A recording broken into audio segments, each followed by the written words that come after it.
Welcome to the Okanagan Valley Railway.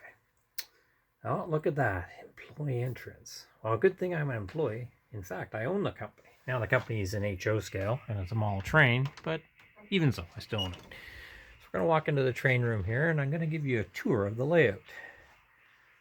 So what we'll do is we're going to kind of walk in here first, and then I'll work my way around the layout so you get hopefully a good perspective of the design. So just briefly, this layout is based on the Canadian Pacific in southern BC in around 1975.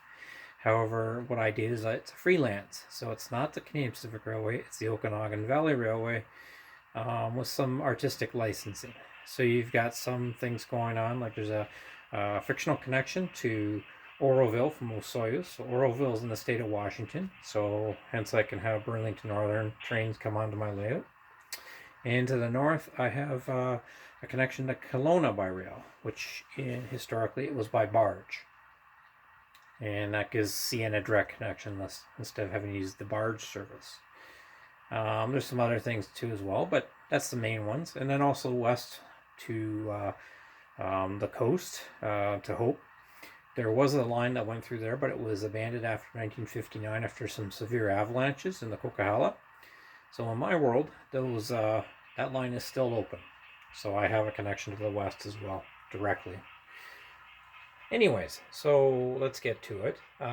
So to your left there, you can see the track is coming through a hole in the wall. And it comes into the scene of what I call Penticton Junction, which is really just part of Penticton. Crosses over the river, which is actually a channel made, and then the original river was made into a parkway. The Channel Parkway was referred to. You can see they're doing some resurfacing there. And then a bit over to the right, the line that also comes into the junction is the line from the west, so from Vancouver area and Princeton, which is a closer western point, and then from the north from Kelowna. So they come in as well into this way. As we pan over here, we see there's a furniture factory. So there's some online industries that are switched from Penticton. And then you also see the engine terminal. At this point in time, there's some Canadian Pacific locomotives there, as well as some of my own Okanagan Valley locomotives in their own custom paint job. Off in the distance, you see a lumber company and a canning company as well. So the layout's at various stages of scenery, and that's an ongoing project for me. I working my way through it, but it's a big project, and there's you'll see parts that are scenic and parts that are not scenic. You also notice there's an overlap there.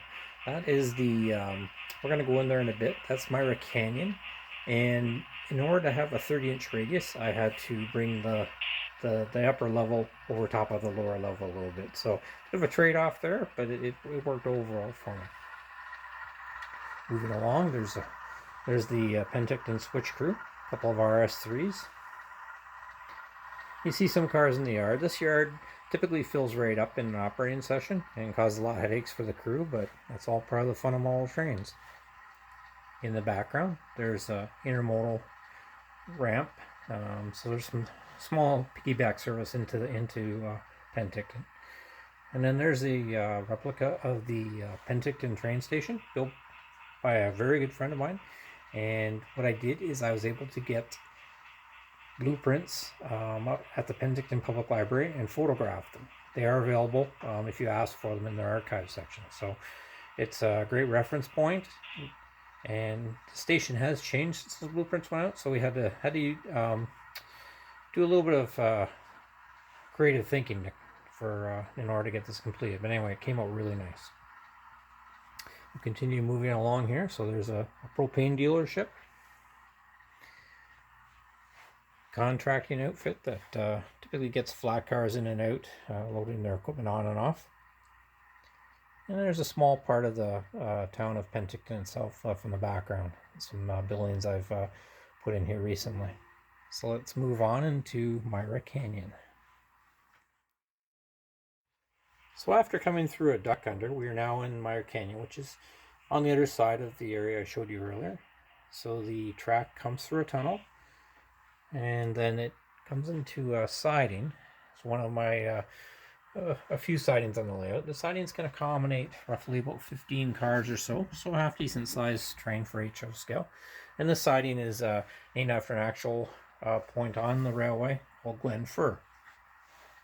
The line then disappears into a tunnel, goes underneath the next level, which we'll get to in a minute, re-emerges on the other side here after going around the curve, and into a tunnel. So it's in and out of tunnels as it climbs. Basically, it's a visible helix. And what it does is it gives the ability of the operators to watch their trains as the trains climb the canyon. So through out of another tunnel, into another tunnel. And then it emerges out onto the first of 2 steel trestles. This is a micro-engineering kit, which I had to build on a curve. So it was an interesting project. And the line curves around. You see a lumber truck approaching the crossing in the background. And the line continues its steady climb up the canyon. As you get to the other end of the room, there's the second steel trestle. That's a kit and a half, so it's bigger, and also built on a curve. Now I did add in a waterfall that did not actually exist in the actual bridge. The bridge is actually still there. Both bridges are, and you can bicycle over them today in Myra Canyon. I added the falls for some more scenic effect. After that, the line approaches into McCullough, which is the summit. There's some, I have the layout is labeled as you go around it, giving the operators an idea where they are, what points are west, what points are east. Okay. And there's McCullough Station. That is not a replica. That is just a model kit that I've got there for now. And maybe at some point I'll do the actual McCullough Station. And there's a maintenance away speeder as well by the shed. And this is the another siding. And it's about the same length as the other one as well. So counting, it's about 15 cars. We go into a tunnel and back under the duck under. So after the duck under, the train emerges through yet another tunnel into what is Beaverdell. So I added a coal mine to Beaverdell. There was not a coal mine in this area, but there were several in southern BC. So it's not a huge stretch of the imagination that there was a coal mine here. It also had some operational interest to the area. In the background, you can see a Highland Bell outfit, which loaded out dolomite. So it was also a rail-served industry. The line continues around the room, and then we come to Midway. Midway was named that. There's a couple of theories on that, but the main theory is that was the midpoint on the division. So there's just a small mock-up of Pope and Talbot. It was actually a huge facility. I just got enough room for a couple of sidings, so I can put my wood chip cars in there and throttle door box cars.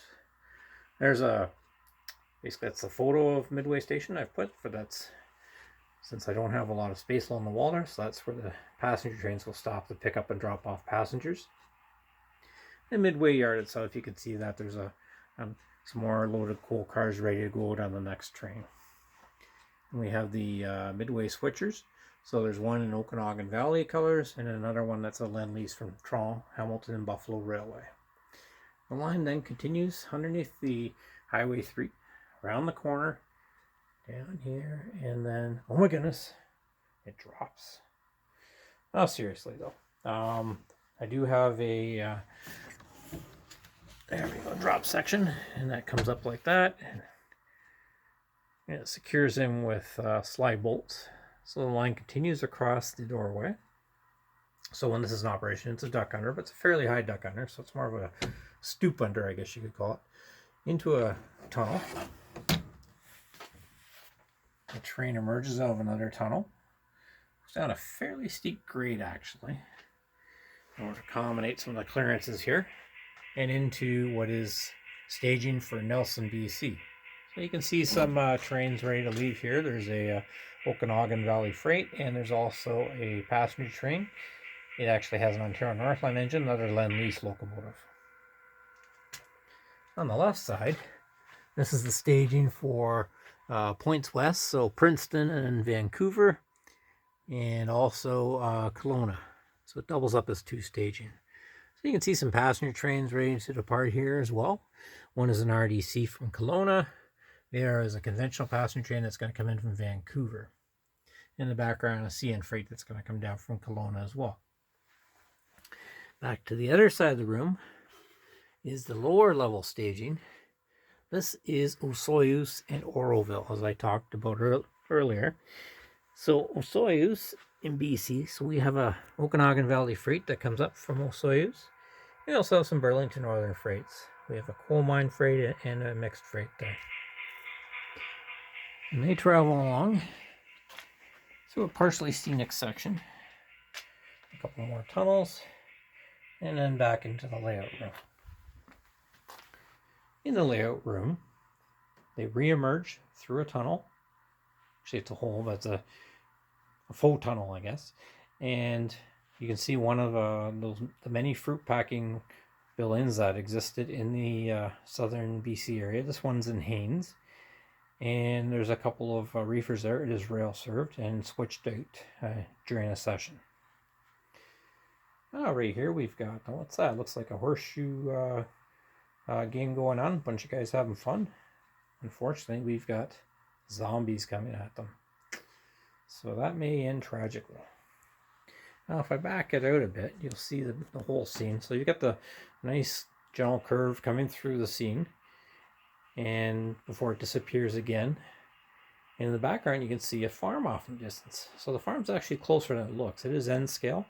So that by doing that, by building it in N scale on the trees, it creates a forced perspective and makes the scene look a lot deeper than it actually is. So the line then goes through here and then behind my furnace and hot water heater.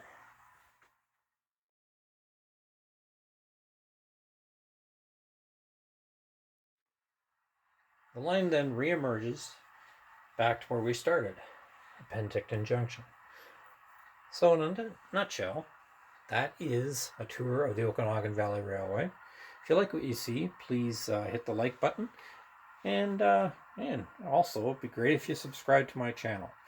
I'm open to suggestions. If you want to see how I've done different things in the layout, scenery, such, by all means, put some suggestions in the comment section. That's it for now. Thank you for watching.